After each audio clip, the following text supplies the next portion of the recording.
اعوذ باللہ من الشیطان الرجیم، بسم اللہ الرحمن الرحیم، نحمدہ ونصلی علی رسولہ الکریم، اللہم صلی علی محمد وآل محمد وعجل فرجہم۔ ناظرین کرام، توسل کے سلسلے میں ہماری گفتگو ہو رہی تھی اور رسول اکرم کی زندگی کے 3 مرحلے کو بیان کیا تھا۔ پہلا وہ مرحلہ کہ جو رسول کا عالم انوار اور عالم ملکوت کا ہے کہ جہاں جناب آدم نے رسول اکرم سے توسل اختیار کیا۔ پھر دوسرا مرحلہ دنیا کا ہے جہاں لوگ ان کی زندگی میں آ کر ان کو وسیلہ بنا کے اپنی حاجتوں کو پورا کرواتے تھے، اور تیسرا مرحلہ موت کا مرحلہ ہے کہ جب رسول اکرم دنیا سے چلے گئے تو لوگ ان کی قبر پہ آ کر ان کو وسیلہ بناتے تھے پروردگار کی بارگاہ میں، اور ان کی ضرورتوں کو پروردگار پورا کرتا تھا۔ یہ بات ہمارے لیے واضح ہو گئی ہے کہ پروردگار عالم کی بارگاہ میں رسول کو وسیلہ بنانا شرک اور بدعت نہیں ہے بلکہ عین توحید ہے۔ اب آپ کی خدمت میں کچھ ایسے اعتراضات ہیں جو توسل کے سلسلے میں کیے گئے ہیں۔ بظاہر دیکھا جائے تو ان اشکالات کو بہت اہم بنا کے پیش کیا گیا ہے، لیکن اگر تھوڑا سا اس پہ توجہ کی جائے اور دقت نظر سے دیکھا جائے تو اس کے اندر کوئی ایسی خاص بات نہیں ہے۔ خصوصاً آج کا زمانہ جب میڈیا کا زمانہ ہے، ہر کسی کی بات واٹس ایپ اور فیس بک کے اوپر بہت عام طور سے پہنچ جاتی ہے۔ ہم کو بہت کیئرفل رہنا چاہیے، ہم ہر کسی کی بات سنیں، منع نہیں ہے کسی کی بات سننے سے، لیکن قرآن کہتا ہے کہ سب کی بات اس وقت سنیں کہ جب انسان کے اندر صحیح بات کو چننے کی صلاحیت پائی جا رہی ہو۔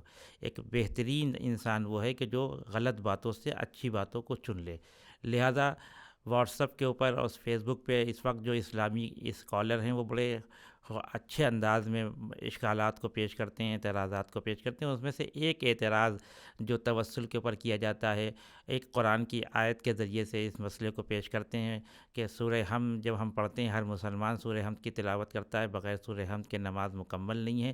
اس میں ایک مرحلہ آتا ہے جب بندہ پروردگار کی بارگاہ میں آ کے کہتا ہے ایاک نعبد و ایاک نستعین، پروردگار ہم تیری ہی عبادت کرتے ہیں اور تجھ سے ہی مدد چاہتے ہیں، یعنی تیرے علاوہ اس کائنات میں کوئی ایسی ذات نہیں ہے کہ جس کی عبادت ہو سکے، اور تیرے علاوہ کائنات میں کوئی ایسی ذات نہیں ہے کہ جس سے ہم مدد مانگ سکیں۔ یہاں پر آ کر جو اسلامی اسکالرس ہیں، خصوصاً اس دور کے لوگ کہ جو جوانوں سے زیادہ جڑے ہوئے ہیں، وہ یہ کہتے ہیں کہ دیکھیے قرآن صاف طور پہ کہہ رہا ہے کہ عبادت بھی خدا کی ہوگی اور مدد بھی خدا سے لی جائے گی۔ اب اگر آپ کسی غیر خدا سے مدد طلب کر رہے ہیں تو یہ ایک طرح کا شرک اور بدعت ہے، اور شرک اور بدعت کرنے والا انسان مسلمان نہیں رہتا ہے۔ اس آیت کے اوپر اگر غور کیا جائے تو اس کائنات میں کوئی ایسا انسان نہیں ہے کہ جو مسلمان رہ سکے، اس لیے کہ یہ بات ٹھیک ہے، یہ بات درست ہے کہ ہم عبادت صرف خدا کی کرتے ہیں، لیکن جب مرحلہ آتا ہے مدد لینے کا تو ہم بہت سی ایسی چیزیں ہیں جو خدا نہیں ہے لیکن ہم ان سے مدد لیتے ہیں۔ ہم تعلیم حاصل کرنے میں اپنے استاد سے مدد لیتے ہیں، ہم پڑھنے لکھنے میں کتابوں سے مدد لیتے ہیں، ہم جب کوئی مقالہ لکھنا چاہتے ہیں، کوئی آرٹیکل لکھنا چاہتے ہیں تو قلم کا سہارا لیتے ہیں، تو یہ سب مدد کے زمرے میں آتا ہے۔ لہٰذا اگر انسان بظاہر دیکھا جائے تو پھر کوئی انسان بھی مسلمان نہیں ہو سکتا۔ پھر اس کا مطلب یہ کہ آیت ہم کو کسی اور امر کی طرف، کسی اور چیز کی طرف متوجہ کر رہی ہے۔ تھوڑا سا انسان کو توجہ کرنا چاہیے قرآن کی آیات کے اوپر، تو سارے مسئلے ہمارے لیے حل ہو جائیں گے۔ اس کائنات میں اللہ نے وسیلے کو 2 طرح سے رکھا ہے۔ ایک وسیلہ وہ ہے جسے وسیلہ عام کہتے ہیں، بغیر اس کے انسان کی زندگی، یا انسان کیا کائنات میں جتنی مخلوق ہیں بغیر وسیلے کے زندہ ہی نہیں رہ سکتے۔ ہم چونکہ انسانوں سے متعلق گفتگو کر رہے ہیں تو ہم مثال بھی انسانوں کے سے متعلق دیں گے۔ ایک انسان ہے کہ جسے پیاس لگی ہے، تو وہ پیاس جب لگی ہے کیسے اپنی پیاس کو بجھائے گا؟ اس کو لا محالہ پانی سے مدد چاہیے۔ ایک انسان بھوکا ہے، اس کو بھوک لگی، وہ اپنی بھوک کیسے مٹائے گا؟ اس کو کھانے کی طرف جانا ہی پڑے گا۔ تو کون ایسا انسان ہے جو یہ کہے کہ جب انسان پانی پی رہا ہے تو پانی سے مدد نہیں مانگ رہا ہے، جب انسان کھانا کھا رہا ہے تو کھانے سے مدد نہیں مانگ رہا ہے؟ ہر آدمی کہے گا کہ یہ کھانے سے مدد ہے، یہ پانی سے مدد ہے۔ تو کیا پانی پینے والا انسان، کھانا کھانے والا انسان مشرک ہو گیا؟ نہیں۔ بغیر کھانے کے، بغیر پانی کے انسان کی زندگی کیسے چلے گی؟ پھر پروردگار کیا کہنا چاہتا ہے یہاں پر؟ پروردگار ہم سب کو متوجہ کر رہا ہے ایاک نعبد و ایاک نستعین، کہ جب تم کسی سے مدد مانگ رہے ہو تو ہم تم کو مدد مانگنے سے منع نہیں کرتے، لیکن تمہارے ذہن میں یہ بات رہنا چاہیے کہ یہ مدد جو تم تک آ رہی ہے اس کا اصل منبع اور اس کا اصل سر چشمہ ذات پروردگار ہے۔ مثال کے طور پر جناب ابراہیم اپنے رب سے جب گفتگو کر رہے ہیں اور اپنے رب کی باتوں کو بیان کر رہے ہیں، پروردگار کی تعریف کرتے ہیں نمرود سے، تو اس طرح سے کہتے ہیں کہ پروردگار نے ہم سب کو پیدا کیا اور ہماری ہدایت کرتا ہے۔ اب سوال یہ کہ پروردگار بندوں کی ہدایت کرتا ہے، اس سے کسی کو انکار نہیں ہے۔ کیا پروردگار خود آتا ہے بندوں کی ہدایت کرنے کے لیے؟ نہیں، اس نے اس ہدایت کے لیے ایک سسٹم رکھا ہے، انبیاء کو بھیجا، رسول کو بھیجا، اولیاء اللہ کو بھیجا تاکہ لوگوں کی ہدایت کرے۔ تو یہ لوگ آ کر ہماری اور آپ کی ہدایت کرتے ہیں، لیکن جناب ابراہیم کہہ رہے ہیں پروردگار نے پیدا کیا، پروردگار ہدایت کرتا ہے۔ اس کے بعد فرماتے ہیں کہ پروردگار ہے جو ہمیں کھانا کھلاتا ہے، پروردگار ہے جو ہماری پیاس کو بجھاتا ہے۔ بظاہر تو کھانا ہماری بھوک مٹاتا ہے، بظاہر تو پانی ہماری پیاس کو ختم کرتا ہے، لیکن جناب ابراہیم کہتے ہیں پروردگار یہ کام کرتا ہے۔ اور آخر آیت میں آ کے کہتے ہیں وَإِذَا مَرِضْتُ فَهُوَ يَشْفِينِ، اور جب میں مریض ہوتا ہوں تو پروردگار ہم کو شفا دیتا ہے۔ یہ ایک توحید کا مرحلہ ہے، اعلیٰ مرحلہ ہے کہ جہاں انسان کی نگاہ استقلالی طور پر پروردگار کی ذات کی طرف منحصر ہو جائے۔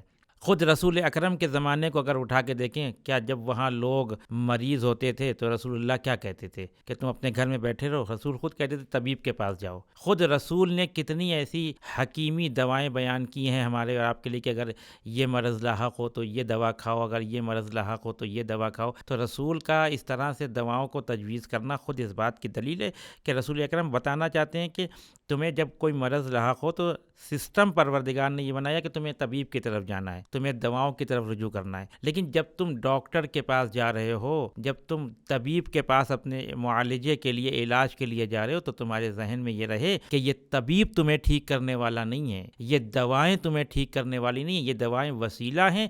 ان دواؤں میں شفا پروردگار کی طرف سے ڈالی جاتی ہے۔ اسی امر کی طرف جناب ابراہیم اشارہ کر رہے ہیں کہ جب میں مریض ہوتا ہوں تو پروردگار مجھے شفا دیتا ہے، یعنی شفا استقلالی طور پہ پروردگار کے ہاتھ میں ہے، لیکن اس شفا کو حاصل کرنے کے لیے ہم کو دوائیں کھانا ہوگا، ہم کو ڈاکٹر کے پاس جانا ہوگا۔ ایک بہت سادہ سی مثال میں آپ کی خدمت میں عرض کر رہا ہوں۔ دو انسان ہیں، دونوں کو ایک جیسا مرض لاحق ہوا، ایک ہی ڈاکٹر کے پاس گئے، ڈاکٹر نے دونوں کو ایک ہی دوا لکھی، اس دوا سے ایک ٹھیک ہو گیا، دوسرا ٹھیک نہیں ہوا۔ یہ کیسے ہو سکتا ہے؟ جب اگر یہ مان لیا جائے کہ دوائیں ٹھیک کرتی ہیں تو پھر یہی دوا جب دو کو دی گئی ہے تو اس میں سے ایک کا مرض ٹھیک ہو گیا، دوسرے کا ٹھیک نہیں ہوا۔ کیوں؟ اس لیے کہ اصل تاثیر ان دواؤں کے اندر پروردگار ڈالتا ہے۔ یہاں پہ اگر کوئی انسان یہ سمجھ لے کہ خدا کا کوئی عمل دخل نہیں ہے، اب خدا سے کوئی مطلب نہیں ہے، جو کچھ ہے وہ یہ دوائیں ہیں، جو کچھ ہے یہ وہ ڈاکٹر ہے، جو کچھ ہے یہ میڈیکل سائنس ہے، اس وقت یہ کہا جائے گا کہ واقعی اس نے خدا کی ذات میں کسی کو شریک کیا۔ لیکن اگر کوئی انسان ڈاکٹر کے پاس اس لیے جا رہا ہے کہ پروردگار نے ایک سسٹم بنایا ہے کہ جب تمہارے جسم میں کوئی مرض پیدا ہو تو تم ڈاکٹر کے پاس جاؤ، جب تمہارے جسم میں کوئی خرابی پیش آئے تو فلاں دوا کھا لو، تو پروردگار کے حکم سے کسی طرف جانا، پروردگار کے حکم سے کسی کو وسیلہ بنانا، یہ عین توحید ہے۔ اور یہ ہماری زندگی کے اندر بہت عام بات ہے کہ ہر انسان کو ضرورت پڑتی ہے۔ جس طرح سے پروردگار عالم نے ہماری عام زندگی کے لیے، مادی زندگی کے لیے ان چیزوں کو رکھا ہے، اسی طرح سے ہماری روحانی زندگی اور ہماری مانوی زندگی کے لیے اس نے ہدایت کے سلسلے کو رکھا ہے اور کہا ہے کہ تمہیں ہادیان الہی کی طرف جانا ہے۔ بالآخر اصحاب اور جو بزرگان تھے وہ رسول اکرم کے پاس جاتے تھے پروردگار کی معرفت حاصل کرنے کے لیے۔ تو جب انسان پروردگار کی معرفت حاصل کرنے کے لیے رسول اکرم کی بارگاہ میں بیٹھا ہوا ہے تو یہ وسیلہ ہے یا نہیں ہے؟ تو اب وہ قرآن کی آیت جس میں یہ کہا گیا ہے کہ ایاک نعبد و ایاک نستعین، وہ ہمیں اس امر کی طرف متوجہ کروا رہی ہے کہ وسیلے کو اختیار کرنا کوئی عیب نہیں ہے، کسی طرح کی کوئی برائی نہیں پائی جاتی، لیکن اس بات کا اعتقاد رکھنا بہت ضروری ہے کہ اس وسیلے کے اندر جو تاثیر پائی جاتی ہے وہ تاثیر پروردگار نے ڈالی ہے۔ اگر پروردگار چاہے تو اس وسیلے سے اس تاثیر کو واپس لے سکتا ہے۔ بہت سادہ سی مثال ہے، پانی کی تاثیر ہوتی ہے غرق کرنا۔ اگر کوئی انسان پانی کے اندر چلا جائے، اس کو تیرنا نہیں آتا، کشتی نہیں ہے،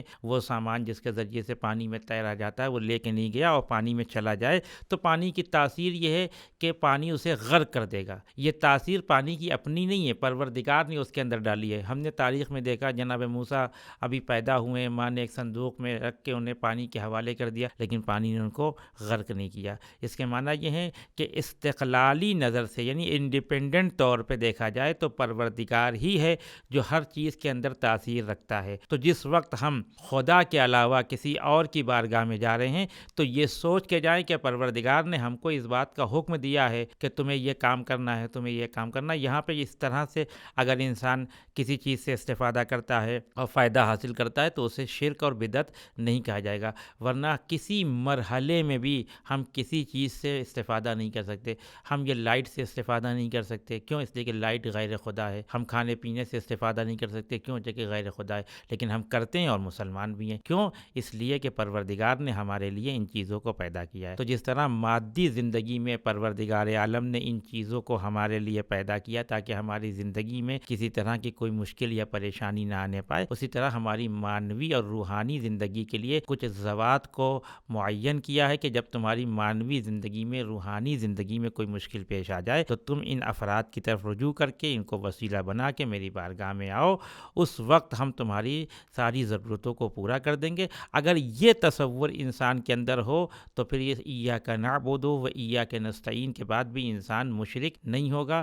اگر یہ تصور ہمارے ذہن میں ہو کہ ہم جو لوگوں سے مدد حاصل کر رہے ہیں، ہم جو اولیاء اللہ کا توسل اختیار کر رہے ہیں، وہ پروردگار کے حکم سے ہے اور پروردگار نے ہی ہم کو یہ طریقہ بیان کیا ہے، تو نہ یہ شرک ہے اور نہ بدعت ہے. لہذا اس طرح کی آیات جو قرآن کی ہیں کہ جس کے ذریعے سے لوگوں کو گمراہ کرنے کی کوشش کی جاتی ہے، ان کی حقیقت کو سمجھنا ہمارے لیے ضروری ہے. انشاءاللہ آئندہ آپ کی خدمت میں اسی طرح کے دیگر اعتراضات جو توسل کے سلسلے میں کیے گئے ہیں آپ کی خدمت میں پیش کیے جائیں گے.